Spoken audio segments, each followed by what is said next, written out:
每年嘅3月20日，喺森林入面都會舉行動物才藝表演，一班小動物都會使出渾身解數，務求令大家睇得開心。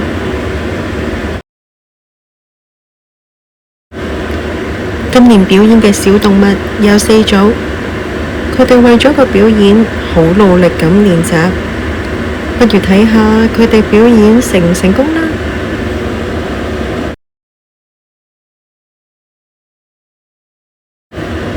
首先出場嘅係一班好可愛嘅小熊貓，掌聲有請。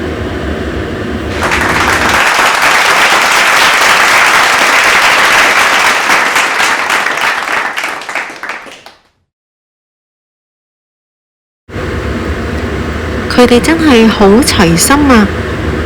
正所謂齊心便事成，冇嘢難到佢哋。跟住就到一班好靚嘅小蝴蝶出場啦，掌聲有請。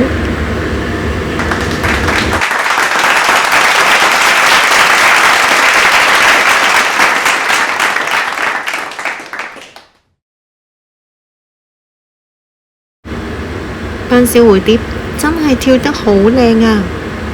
只要不斷嘗試，終有一日都可以成功㗎。跟住就到一班小獅子為我哋表演口才，掌聲有請。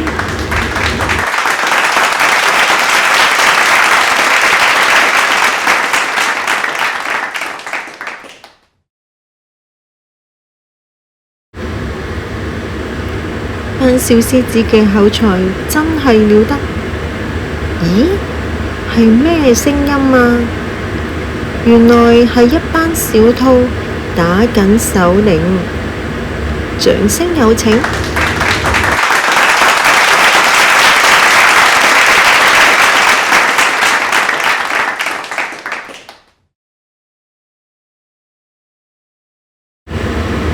咁精彩嘅表演，大家俾多啲掌聲啦！